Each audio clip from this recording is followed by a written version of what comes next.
Hello bachcho, let's see the question. So the question says a solution contains Na2CO3 and NaHCO3, that is sodium carbonate and sodium bicarbonate, and 20 ml of this solution required 4 ml of 1 normal HCl for titration with phenolphthalein indicator. The titration was repeated with the same volume of the solution but with methyl orange indicator, and 10.5 ml of 1 normal HCl was required this time. So we have to calculate the amount of Na2CO3 and NaHCO3, यानी कि हमको sodium carbonate sodium bicarbonate का amount जो है वो solution में find out करना है। तो चलिए सबसे पहले देखते हैं इस क्वेश्चन का की कॉन्सेप्ट क्या है। सो इस क्वेश्चन का की कॉन्सेप्ट है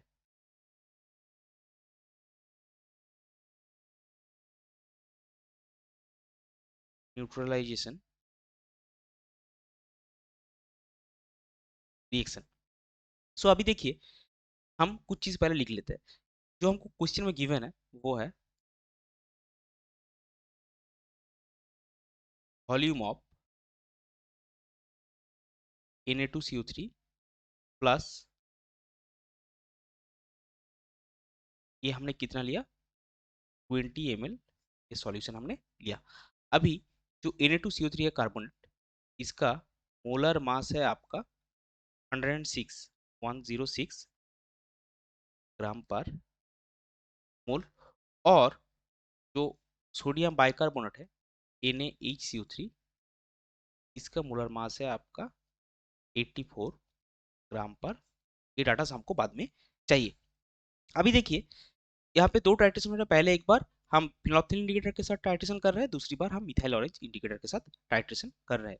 so for the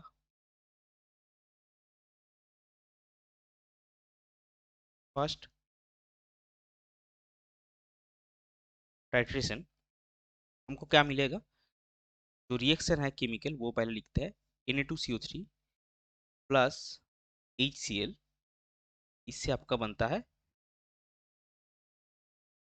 NaHCO3 plus NaCl, यानी कि यहाँ पे क्या होगा, जो Na2CO3 का मिली इक्विवेलेंट है वो HCl के मिली इक्विवेलेंट के साथ बराबर होगा। So MEq of Na2CO3 is equal to MEq of HCl, और वो कितना होगा, आपको चाहिए 4 ml 1 normal solution, so 4 into 1 and that will be 4। अभी दूसरा जो टाइट्रेशन है फॉर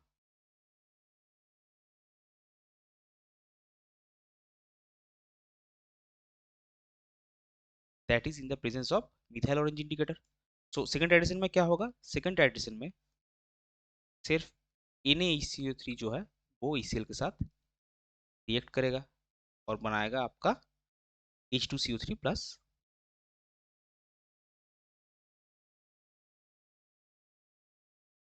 NaCl, यानी कि यहाँ पे क्या होगा, यहाँ पे होगा आपका MEq ऑफ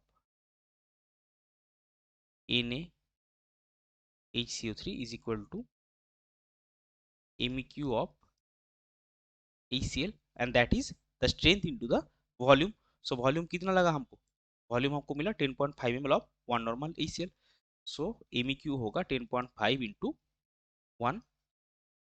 अभी देखिए फर्स्ट केस में सिर्फ Na2CO3 HCl के साथ रिएक्शन करके NaHCO3 बना रहा है, और दूसरे केस में सिर्फ NaHCO3 HCl के साथ रिएक्ट कर रहा है। यानी कि सेकेंड टाइट्रेशन के केस में जो NaHCO3 हमारे पास है वो क्या है, टोटल बाइकार्बोनेट का वॉल्यूम है जो हमको पहले इनिशियली था, और उसके साथ जो हमको कार्बोनेट का HCl के साथ रिएक्शन रिएक्शन पे मिला है।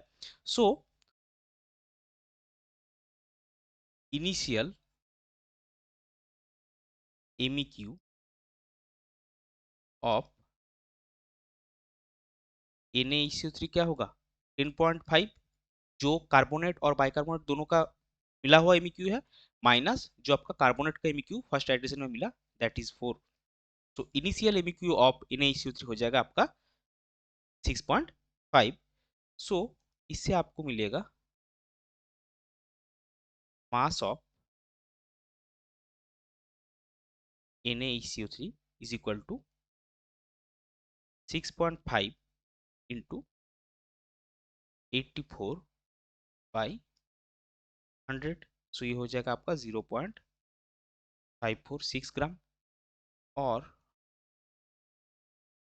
मास ऑफ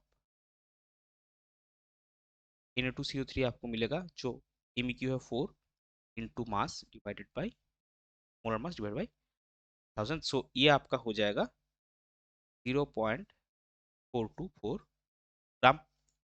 सो अभी हमको क्या फाइंड आउट करना है, calculate the amount of Na2CO3 and NaHCO3। तो आपका फाइनल आंसर आएगा कुछ इस तरह से, the solution contains 0.424 gram of Na2CO3 and 0.546 gram of NaHCO3। सो ये हो जाएगा आपका final answer. I hope you get this one. Best of luck.